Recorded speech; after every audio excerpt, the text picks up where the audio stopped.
Hello guys, welcome to Tagline Sports, and here on Tagline Films we are going to be giving the latest transfer updates in all the sports arenas like football, sports arenas like tennis and all the other sports arenas. And don't forget that this show is sponsored by H&S Gamers, and we are located in Makere Chikoni on your way to Olympia Hostel. And of course you can find us on all our social media platforms like Twitter, Facebook, and all the other platforms, Instagram, YouTube. We are all there.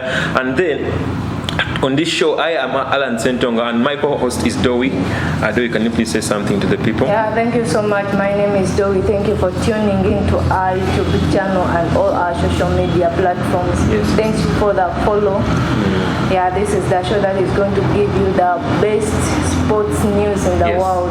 And keep tuned in. Thank you. Today we are going to be talking about the results from all the football matches that were played during the course of the weekend. And to start with, I'm going to start with the English Premier League. And of course, there are very many interesting games. Games like the Aston Villa versus Everton match. We saw the match was 1-0 until something like the 88th minute, where the Aston Villa team managed to score a second goal. But in the ending minutes, it was, I think, the 96th minute, where the Everton team managed to score a goal. Dowie, how did you see that game? Yeah, I thought at first that it would be an Everton win or a draw, but Aston Villa surprised me on this, and I think it's because they got an injury of their defender. Yaramina, a very good defender. Yeah. I think that costed them a lot. That cost them a lot, but of course they had Konako, their player from Wolves. He was a very good defender in Wolves, but I don't know what happened during the game. He seemed to be a little bit slow. Yeah, a bit slow. I think the connection is not yet there. Yes, of course. Defensive connections are always the hardest to get. We've seen very many players getting difficulties connecting with other defenders here and there, but I think as time goes on, everything is going to be better with them. Yeah, exactly. And then the other game which was interesting, that was the Arsenal game. Arsenal managed to beat Leicester 4-2, and we saw a very good performance from Gabriel Jesus, a very nice player, a player from Man City. He came in to join a coach who was training with them at Man City, Mikel Arteta. We saw Gabriel Jesus putting on a stunning performance with 2 goals and an assist. How did you see the performance, the overall performance of the Arsenal team? Yeah, I think they are good. Yes. They were good. They were fabulous on this one. Very fabulous. Yeah, exactly. Because Gabriel Jesus, even it was just there's a miss. He missed a goal. He just missed a goal. Yeah, it was an hat-trick. I thought that he's going to make an hat-trick for that, but he missed some. There's a goal he missed, and I think Arsenal is good. They are good. They are very good. Team. In the back they are good. Midfield they are balanced. It is a balanced team. It's a very balanced team. They are good. Yes, still looking at players like Zinchenko, who was by far one of the best players in that game. We saw him trying to defend here and there, and then trying to attack. And again, we in this game we saw that Leicester are really missing Schmeichel. With that funny goalkeeper they were having, I think he made a lot of mistakes, a lot of blunders in the game, and I think if he doesn't improve, Leicester are going to face a lot of problems. We are seeing if Leicester is to face a team like Liverpool or Man City, those teams which are very which are very attacking, we are seeing those teams having very many good attacking players like Kevin De Bruyne, players like Erling Braut Haaland, players like Phil Foden, and players like Darwin Núñez. A lot of suffering. We're looking at the likes of Mohamed Salah, players like Luis Diaz. These are players who put a lot of attempts on goal. I think if the team doesn't improve, they have to look for a good goalkeeper. That is not a good goalkeeper for that team. So I think they have to work on that. A very lot. Then we still saw a game between Brighton and Newcastle. It ended into a 0-0 draw. A game that I expected to be having a few goals here and there, considering the performance of Brighton against Manchester. I thought it would be a win from Newcastle. I was confident on that win, but I was surprised that it went in 0-0. I wasn't seeing this one so it was a surprise to me. I thought that a very huge surprise by I thought that Newcastle is going to beat Brighton, but I think Brighton are good. They are very good actually. Yeah, despite the fact that they lost, they are one of their main men, and the midfield, the defensive midfield, they are still good. They are still putting out a stunning performance. And then the other game was Man City versus Bournemouth. I expected a goal or two from Erling Braut Haaland. It didn't come to pass, but I managed to put up an assist for Ilkay Gundogan. That was the first goal. How did you see the overall performance of Manchester City? Yeah, they are good. They are good, but Haaland the connection is on and off. It's really on and off. The connection is on and off for him, so he has to work on it because he missed a lot of chances. He missed a lot of chances one-on-one. I think Erling Haaland is very good when he has the ball in the air because he can either strike it with a foot or go to it with a header. If Man City got to know that, I think they will have a better performance from Erling Haaland. Exactly. And then Kevin De Bruyne, very good player. Then he managed to come up with a very fantastic goal and outside of the boot shot. It was unexpected. How did you see the goal? He was my man of the match. A very good player, Kevin De Bruyne. He's a very good player. And then a very funny game also came in where Southampton managed to pull out a draw with Leeds after a red card. Yeah, that one I predicted a 2-2 a win for Leeds. And I wasn't so surprised about the results because they are good. Leeds is good. Is also good. The way they are playing, they are good. They are good at scoring. Their scoring line is good. Very good. So they are sharp at scoring. So I think even Southampton managed to put up a good performance. But looking at a player like Rodrigo, who scored in the opening game, again scoring another goal. In fact, he scored 2 goals. One in the 46th minute and the other one in the 60th minute. A very good player in Rodrigo. They are showing us that they are not missing Rafinha at all. They're still putting up very nice performances.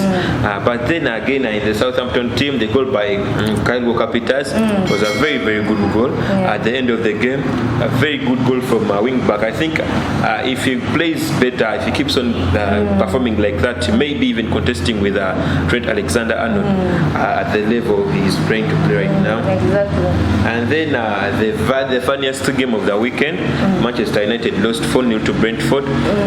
Very, very funny way. I think they managed to score Manchester United all the 4 goals in the first 35 minutes. How did you see the game? The surprise of the weekend. Very big surprise. I thought Manchester United. It was a win for Manchester United. That's what was in everyone's mind. I was so surprised to the extent. 4 goals in the first half. And 4 goals in not even first half, only 35 minutes. Yeah, it was so embarrassing. It was so embarrassing. Then looking at the right now, if you look at the Premier League table, Manchester United is at the bottom of the table. It's at the bottom of the table. Yeah. Something which has taken more than 100 years. Yeah, exactly. It has never happened in 100 years, and I think Eric Ten Hag has a lot to work. And then looking at the lineups, Eric Ten Hag managed to bring David De Gea in goal, Diogo Dalot, Harry Maguire, Lisandro Martinez and Luke Shaw in the back.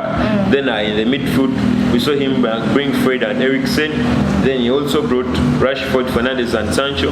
And finally Cristiano Ronaldo, who never got a chance to score any goal. Then the other funny thing is we saw a lot of defensive errors.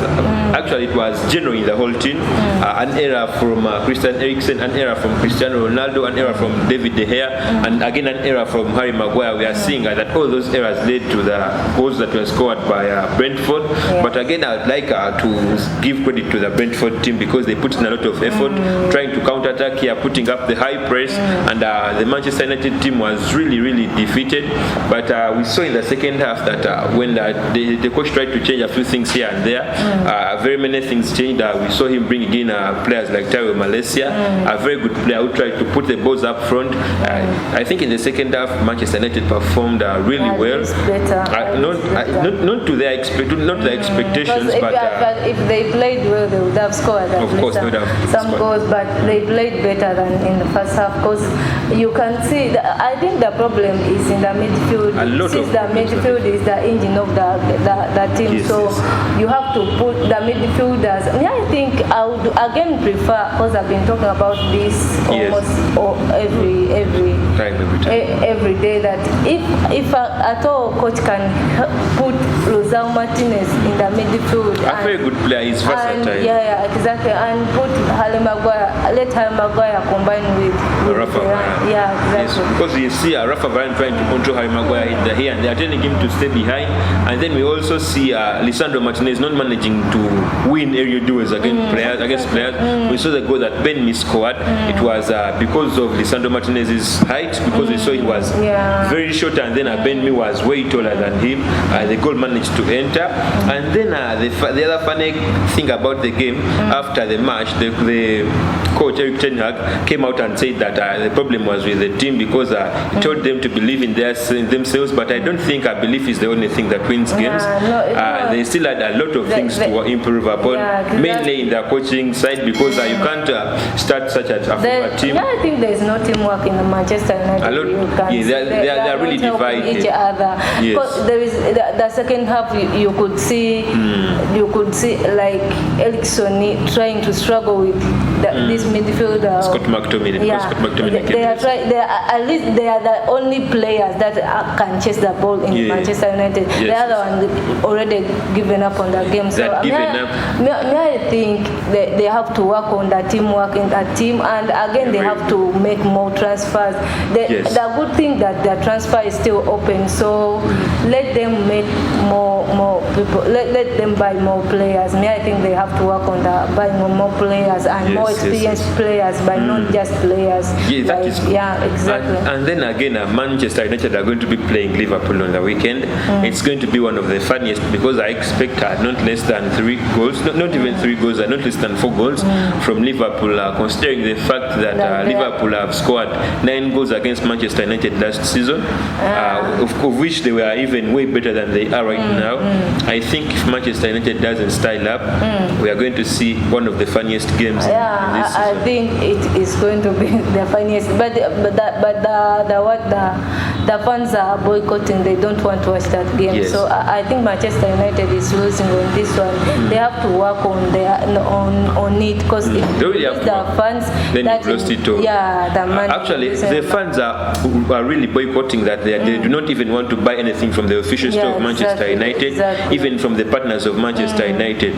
If I actually thought Manchester United are going to win this Brentford game in order to gain the trust of the fans, in order for them to watch the game. Remember, this game is going to be at home at the Old Trafford, and this is one of the biggest rivalries in the English Premier League. If fans do not turn up, there's going to be a lot of discouragement and a lot of mistrust in the players, that I think they are going to be giving us one of their worst performances if all doesn't go well. The management has to work on it. Really has to work on it, and they have to do a lot of training, intensive training, in order to ensure that all the players are set for the game, and that the coach should sit down and look for one of the best teams he has. I think he should be playing Wan-Bissaka this time around. Diogo Dalot is very good while attacking, but he has not created any single chance. He has no assist, he has no key passes played, and I think Wan-Bissaka is way better in defending, and he's a little bit attacking. Attacking is not good, but it's not good, but very good defending wise. Because we are going to see Diogo Dalot being attacked by Luis Diaz, one of the fastest players in the Premier League, by the way, and a player like Diogo Dalot, very physical, very skilled, by the way. If you do a simple mess, you'll see yourself on the ground. But I think Wan-Bissaka, being one of the players with the best sliding tackles, has a lot of game reading. If he's played in the game, he will put up a little bit of change, and then Rafa Varane could be playing in the midfield, and Lisandro Martinez. But on top of that, they have to buy more players. They really have to buy more players. Right now, United, they have to buy players. They really have serious players, and leave on that they could play this one and this one. Of course, they have to buy more players. The players that can make these ones, they have to build more confidence. Like they'll have more confidence in playing. So because I also think they need competition, a little bit of competition. Because if they don't have competition, now they don't put Marcus up Rashford is known. He'll be playing like it's like he has no competition. You get so you have to buy more players like to put there something like there. You have to fight for your number. You have to fight for your place. You get I also think the coach should consider playing these young players. We've seen talents like Alejandro Garnacho, players like Charlie Savage, and players like Zidane Iqbal. They were very fantastic in the preseason. I think if he considers playing them to be something like an immediate solution to the problem before they get the players they want, that could also work well. And again, the other game that was very funny, that was the game Wolves versus Fulham. I think Fulham is the one to blame this time around. They must have won that one. I thought it would be a win for Fulham. I also saw a win for Fulham. A win for Fulham, and I gave it a win or a draw. But I thought that Fulham can win this one. I also thought Fulham was going to win it, but Mitrovic managed to miss a penalty in the 81st minute, one which would win them the game, because Wolves was not that good in attacking, and the Fulham team was trying to press and then defend at the same time, which was very good. Then leaving that aside, again in the Premier League on Sunday, we saw a few games. One of them being the Chelsea versus Tottenham, which was I think by far which was the best game of the weekend, because we saw a lot of fun in the game, high pressure, seeing the coaches trying to fight here and there. Then inside the game also we saw in the last minute players pulling Cucurella down. Anthony Taylor never saw that. I think he actually saw that because he went to do the VAR, but it was very funny that he let them go. And then that game was very high. We saw Chelsea striking first through their new signing, Khalidou Koulibaly, an assist from Marco Cucurella in the corner, which was a very good teamwork between the two signings, which led to a goal, a volley. But again, I would defend, what would I say? I would be attacking like the Tottenham defense, because we saw them all gathering around, leaving all the Chelsea players to be having their own space. I didn't expect that from that performance from Tottenham. I thought it would be a win for Tottenham, but I was so surprised. I was very surprised actually. And I noticed something that the Chelsea team is good at the back. They're very good. Koulibaly is really good. Khalidou Koulibaly is a very good player. He's good. He was trying to defend here and there. But again, the Tottenham Hotspurs put up a very bad performance in the first half, but they managed to change that in the second half. Since it was a derby, anything can happen in a derby, but I was so surprised. I thought that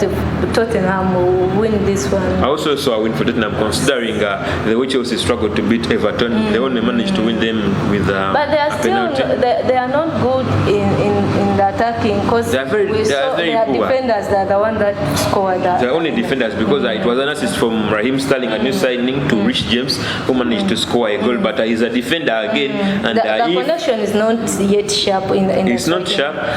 We are seeing Raheem Sterling making some runs. They're not giving him the ball, and we are seeing Marco Cucurella also trying to make some runs. He's not receiving the balls from the other players. And then the mistake from Jorginho fell, which led to the first goal. I think he should have worked better. The coach got even angry and pulled him off. Brought in Cesar Azpilicueta to try to defend.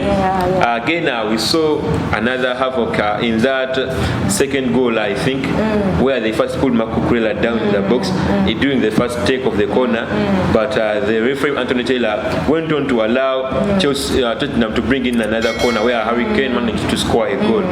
But Richarlison is very funny. He actually jumped up thinking he was the one who scored the goal. I was very amazed. I saw at first, I thought he was the one who scored the goal. I thought he was the one. Later on, I had to see that it was Kane who scored the goal. Then the other game was Nottingham Forest playing West Ham. West Ham is really declining. I don't even know what's happening. A total surprise. 1-0. They managed to lose 1-0 to Nottingham, a very good team, with a goal from Awoniyi, a Nigerian international. Then the other good player, which then Nottingham also had another player, that was Williams, Neko Williams, a very good player in Neko Williams. I had a fantastic performance in the game. was good. Then also Linga tried to perform here and there. Again, in the French League 1, we are going to be talking about the few games that were played. We saw PSG winning. We saw PSG winning, I think it was... That was they managed to win 5-2 against Montpellier, but there was some trouble during the game. Mbappe missed the first penalty. They got another penalty. He tried to take it, and Neymar refused him to take it. Neymar scored the penalty, but later on in the game, as they were attacking, Mbappe stopped running because they had not passed the ball to him. I think he's being a little bit selfish, and he thinks that he's one of the best yet. He's playing with, of course, the best of the best. Of course. He has to accept and get to know that he's playing with the top players. We remember players like Lionel Messi when he was still playing with Ronaldinho. He was very humble, exactly. down to earth, and he accepted. Discipline can take you everywhere. Of course, it is discipline. If Mbappe continues to play like that, also his teammates will not pass the ball to him because he's being a little bit selfish. And then again, when we go to the German Bundesliga, we saw Bayer Leverkusen losing 2-1 to Augsburg, and then Frankfurt drew with Hertha Berlin. Hoffenheim won against Bochum 3-2, and RB Leipzig managed to make a draw with FC Cologne 2-2. But again, Timo Werner managed to score a goal. The opening goal was very good. It was good. Then Werder Bremen 2-2 with Stuttgart. Schalke 2-2 with Borussia Mönchengladbach. Then in the Italian Serie A, we saw AC Milan winning 4-2 against Udinese. Then Lecce lost 2-1 to Inter Milan. This one was kind of funny. It was first 1-0 for Inter Milan, a goal from Romelu Lukaku. Then in the 55th minute, Lecce managed to score a goal. Then in the 96th minute, we saw Dumfries scoring for Inter Milan, and then Torino also won 2-1 to Monza. Then the other games that were played on Sunday in the Italian Serie A, we saw Fiorentina winning 3-2, Lazio winning 2-1, Salentina losing 1-0 to Roma. Roma being coached by Jose Felix Mourinho, a goal from Cristante. Then also Spezia won against Empoli. Then in the Spanish La Liga, of course, I think on Saturday, Barcelona drew with Rayo Vallecano 0-0. What do you think was the problem? I didn't see that coming. I thought it would be a win for Barcelona, but I think the connection is not yet there because they have a lot of new players, so the connection is not yet there. But I think they will improve. When time goes on, they will improve. They have to improve, of course. We also saw Sergio Busquets, the captain, getting a red card in the 93rd minute, which is not good. I think they have to work upon that. Then again, Real Madrid managed to win yesterday. They managed to win 2-1 against Almeria. A very huge struggle. With a nice free kick from Alaba, giving them the win. It was really nice. It was really nice. I think as of now we are going to stop here. Thank you guys for watching our channel. Do not forget to subscribe and click the notification bell. Guys, we are cooking a lot of nice stuff. It's coming your way.